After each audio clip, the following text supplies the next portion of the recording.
Tuhanan at ang buhay. Walang makapupunta sa Ama, kundi sa pamamagitan ko. Kaya po, bahagi yun ng ating pagkilos sa nawa ay hindi natin pahalagahan. Ngayon ay nasa panahon na tayo ng Kwaresma. Bahagi yun noong Miyerkules, pinaalala sa atin, sa ako ka nang galing, sa ako ka babalik. Na pong pinamatay ng lakos. Anong pinamatay? Kagala. So, bahagi o biglaan ang kanyang pagkamatay. Kaya bahagi rin ang pinakailangan tayo palaging maganda. Kaya po, isang magandahan na ipinagkakaroon ng Diyos sa atin ngayon. Yung mga sakramento, wala ako sa sakramento ng binyag. Bahagi yun na huwag natin kalimutan. Kasi mula po naman sa ating buhay at sa buhay natin bilang mga mananampalatayang Kristiyano ay nagsisimula sa binyag at pinakaalala sa atin na rin tayo ay mga anak ng Diyos. Tayo ay inalis sa pagkakasala. Bahagi ko, tayo ay gumagawa ng mabuti. May umisa sa atin na pagka gumagawa ng mabuti para mapunta sa langit. Well, chronologically, tama ako. Pero mas maganda yung sa loob na pagka gumagawa ng mabuti. Kasi ako ay tagalangin. Kailan tayo naging tagalangin, tayo ay bininyagan. So, bahagi yun. Kaya napakalaga.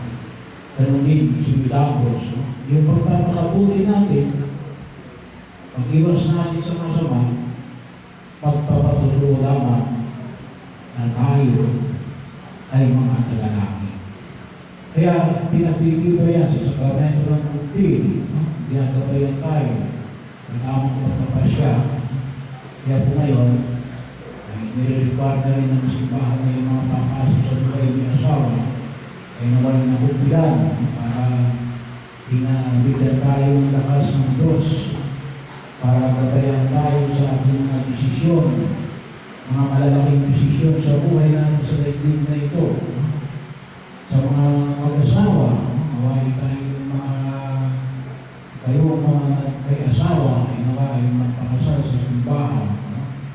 Hindi lang sa West, hindi lang sa Mayor, bahagi yun na kung saan ay makita natin yung pang-umpisal. May panahon na ito ng Kwaresma na tayo na ninyahan ng pang-umpisal. Pero kung mayroon tayo kasalanan malaki, asa, pang-umpisal tayo. Kung sabi natin na paano, wala na pang kasalanan malaki. Kaya napakalaga ho na pinabangan natin yung umpisa ng bayan na ginagawa yung panahon ng Kwaresma at panahon ng Advento. Kasi bakit? Kasi yun ay mga pagkilos na makita natin na nais kong pagtibayin yung aking pananalig sa Diyos na aking umiwas sa anumang bagay na nagdudulot sa akin ng kapahamakan.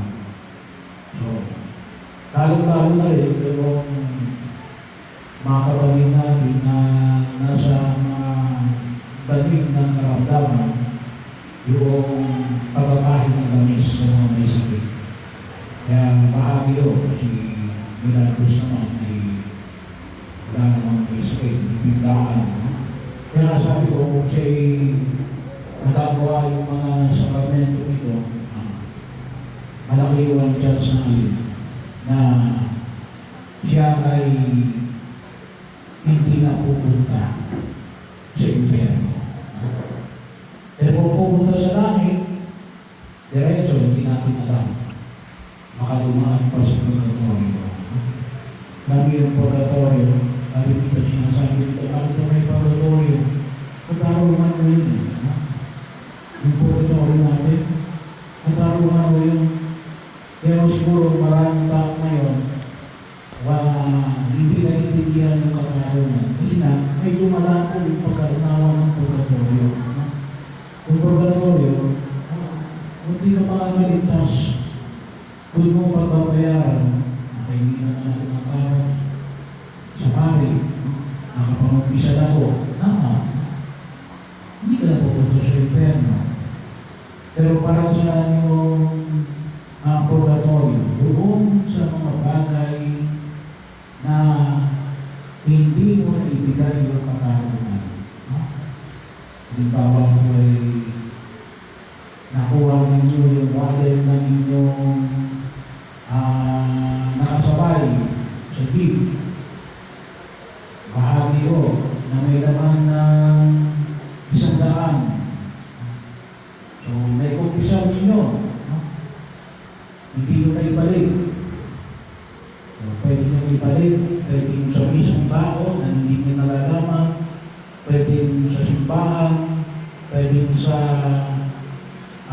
tawang gawa. Pero ibabalik nyo yun, hindi ko sa amount. Hindi ko doble. Ngunit alin, 4 na beses. Yun po yung conversation na Jesus at isa kayo. Kung ako'y may nagayang sino man, ibabalik ko ng ika-4 na beses. So, ngayon, hindi na ibalik, namatay. Paano yun?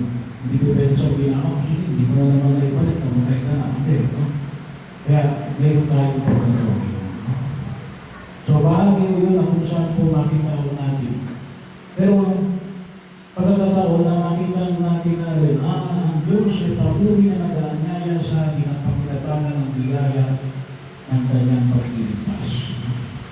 Ang inuulog natin, kaya tayo na nalangin mga milagros, ay kung sakali ng inuulog natin, at lalo-lalo na ngayon, panahon ngayon ng Jubileo, yung Jubileo 2025, kasama natin sa panalangin yung mga mahal natin sa buhay na namatay na every night na pupunta kayo sa mga pilgrim churches o Jubilee churches o sa mga shrine na itinalaga ng simbahan.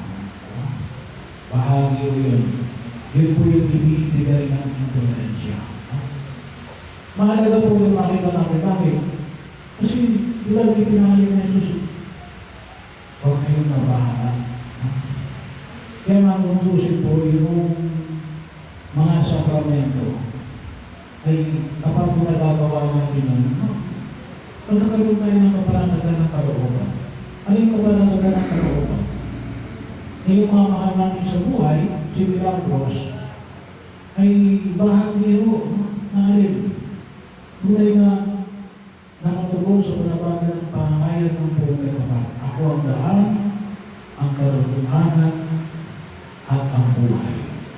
At nawa, pinagsikapan, maliwanag ng pinagsikapan ni Milagros na tayong mga nagdarasal para sa Kanya na higit niyang kapinapanan ng biyaya na ito na ipinagkaloob sa bawat isa sa atin mula nang tayo ay tumanggap ng